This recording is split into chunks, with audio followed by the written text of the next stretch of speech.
Hello everyone.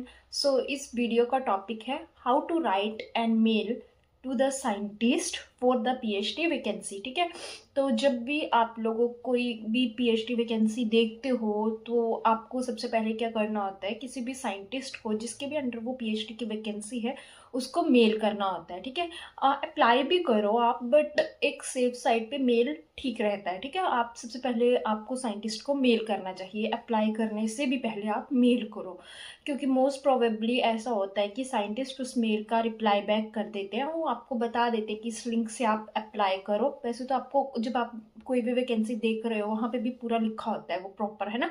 But अगर thousands of students एक position के लिए अप्लाई कर रहे हैं और 30-40 के नियर अबाउट ही मेल राइट कर रहे हैं, तो एक साइंटिस्ट के दिमाग में उस बच्चे का एक नाम रहता है कि हाँ उस स्टूडेंट्स ने मेल भेजा हुआ था। ठीक है, तो इसलिए सबसे पहले किसी भी साइंटिस्ट को मेल करो अप्लाई करने से पहले। तो मेल में क्या क्या लिखना है, सबसे पहले जब भी आप मेल लिखते हो सबसे पहले साइंटिस्ट का काम पढ़ो, जिसके अंडर वो पोजीशन निकले उस साइंटिस्ट का काम पढ़ो, उसकी लैब में क्या काम हो रहा है वो पढ़ो, कौन से टूल्स एंड टेक्निक्स उसकी लैब में यूज़ हो रहे हैं ये देखो। ठीक है, जब आपके पास थोड़ी इन्फॉर्मेशन होती है तो आप उसको मेल में थोड़ा लिख सकते हो। तो ये जब आपने पढ़ लिया, सब्जेक्ट में आप लिख दोगे कि आप किसके रिगार्डिंग में मेल लिख रहे हो, पीएचडी वैकेंसी के रिगार्डिंग में मेल लिखते हो तो उसी को कुछ सब्जेक्ट बना के लिख दोगे। ठीक है, फिर बॉडी पार्ट्स में आएंगे कि बॉडी में आपको क्या क्या लिखना है। जब भी आप बॉडी स्टार्ट करते हो ना, तो उसमें सबसे पहले हमेशा साइंटिस्ट के नाम के पीछे आपने लगाना है डियर।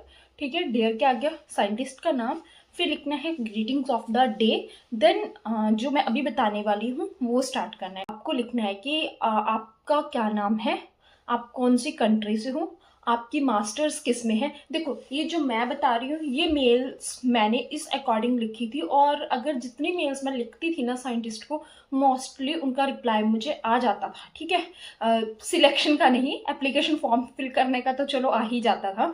तो मैं आपको जस्ट ये बता रही हूँ कि एटलीस्ट आपको मेल लिखना कैसे है। ठीक है, पहले अपना नाम लिख दिया, आप कौन सी कंट्री से ये लिख दिया, फिर आपने लिख दिया कि आप क्या कहते हैं मास्टर्स का आपका क्या टॉपिक है, मास्टर्स किस में की है। अगर आपके पास थोड़ा थीसिस है, थोड़ा रिसर्च वर्क है तो वो एक्सप्लेन कर दे। ठीक है, जिन स्टूडेंट्स के पास थीसिस नहीं होता है या उनके पास थोड़ा बहुत रिसर्च वर्क है तो उन्होंने वो लिख दिया कि मैंने इतने टाइम तक इस रिसर्च इंस्टीट्यूट में या कहीं पे भी काम किया है, यूनिवर्सिटी में इस पोजीशन पे ऐसे काम किया है वो लिख। जब आपने अपने बारे में सारी डिटेलिंग बता दी, ठीक है, फिर आपको लिखना है कि मैं आपके अंडर जो पीएचडी पोजीशन निकली हुई है उसको अप्लाई करने में इंटरेस्टेड हूँ, जिसका टाइटल ये है और मैं क्यों इंटरेस्टेड हूँ। ठीक है, हमेशा अपना जब भी आप अपने एजुकेशन या रिसर्च एक्सपीरियंस बताते हो ना उसको, तो जो पोजीशन होती है ना उसको उससे थोड़ा सा रिलेट करने की कोशिश किया करो। ठीक है, जब आप थोड़ा सा उन दोनों पोजीशंस में और अपना रिसर्च बैकग्राउंड में थोड़ा सा एक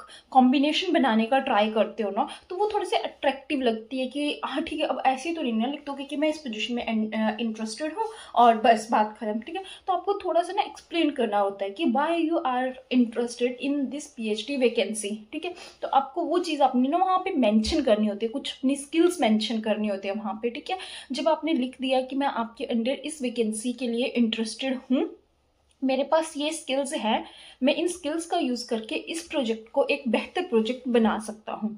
ठीक है, ये लिखना है आपने, और उसके बाद thank you and hoping for positive response, best regards करके अपना नाम लिख देना है। ठीक, हमेशा याद रखना कि मेल बहुत लंबा भी ना लिखो, क्योंकि मुझे ऐसे लगता है, देखो मैं अपने पर्सनल एक्सपीरियंस से ऐसे बोलती हूँ कि जितने भी मैं मेल लिखती थी मोस्टली मुझे रिप्लाई बैक आ जाता था कि आप इस लिंक से अप्लाई करो, या आपका research work according to the position सही नहीं है। ठीक है, वो चीज़ें वो बता देते हैं, वो चीज़ें ना हाइड नहीं करके रखते हैं साइंटिस्ट की। पहले तो आपको बोल देंगे ठीक है अप्लाई करो एंड सब, ठीक है अप्लाई करने को बोल देते हैं, सिलेक्शन उनके हाथ पे होता है, बट एटलीस्ट आप अप्लाई तो करो, है ना। और सिलेक्ट होना नहीं होना वो तो उन्हीं के हाथ में होता है। बट ठीक है, पहले हमेशा मेल लिखो, और मेल ना हमेशा ऐसा है कि बहुत बड़ी नहीं, क्योंकि मुझे ऐसे लगता है कि पर्सनली मैं भी साइंटिस्ट हो सकती, मैं बोर हो जाती, इतना लंबा मेल मुझसे तो पढ़ा नहीं जाता पहली बात। तो मैं अपने अकॉर्डिंग आपको यही बताना चाहती हूँ कि मेल बहुत लंबा नहीं लिखो, छोटी सी मेल लिखो, subject dear scientist, greetings of the day, then आ जाओ, अपने बारे में बताओ, अपना नाम बताओ, एजुकेशन बैकग्राउंड बताओ, रिसर्च एक्सपीरियंस बताओ, आप उस पोजीशन में इंटरेस्टेड हो ये बताओ, क्यों इंटरेस्टेड हो ये बताओ, कैसे उस पोजीशन को और बेटर रिसर्च में कन्वर्ट कर सकते हो ये बताओ। जस्ट इतना सा बताओ, और वो भी ज़्यादा कहानियाँ नहीं लिखनी है, क्योंकि आपको उसके लिए कवर लेटर, मोटिवेशन लेटर अलग से दिया जाता है, जिसमें आप सोचते हो अब इसमें क्या लिखे, क्योंकि ऑलरेडी सब कुछ मेल में बता दिया होता है, फिर उतना यूनिक नहीं रहता आपका कवर लेटर और मोटिवेशन लेटर, ठीक है। तो हमेशा कुछ यूनिकनेस के लिए वो छोड़ो चीज़ें, वहाँ पे जस्ट अपना एक ओवरव्यू दो, ठीक है। और हमेशा ये नहीं सोचना है कि अगर हमने मेल किया है तो हमें 100% रिप्लाई आएगा ही आएगा। मोस्ट ऑफ द केसेस में साइंटिस्ट रिप्लाई कर देते हैं, पर कभी कभी वो भी बिजी होते हैं और मेल्स नहीं देख पाते हैं, तो उस केस में वो नहीं भी कर पाते हैं, ठीक है। But most of the cases में साइंटिस्ट रिप्लाई कर देते हैं। जैसे कि मैं अगर आपको मेरे साथ जो एक्सपीरियंस था वो शेयर करूँ, वो ये था, जहाँ पे मेरी अभी सिलेक्शन हुई है, जब मैंने मेल किया था मुझे उस टाइम पे रिप्लाई बैक नहीं आया था उन साइंटिस्ट का, ठीक है। बट मैंने अपनी ओर से मेल कर दिया था, क्योंकि जब भी मैं कोई भी पीएचडी वैकेंसी फिल करती थी तो मैं मेल हमेशा कर देती थी।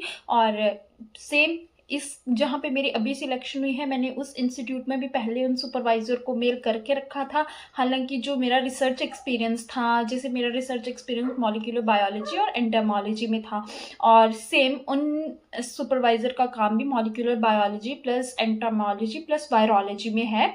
तो उन्होंने मुझे रिप्लाई बैक नहीं किया था, मुझे डायरेक्ट इंटरव्यू की ही मेल आई हुई थी, ठीक है। तो ऐसा नहीं सोचना है हमेशा, कई बार नहीं कर पाते हैं वो लोग भी काफ़ी बिजी चल रहे होते हैं, तो वो नहीं भी कर पाते हैं। बट हाँ, हमें हमारी ओर से एक मेल हमेशा करके रखनी चाहिए, ठीक है। Okay bye.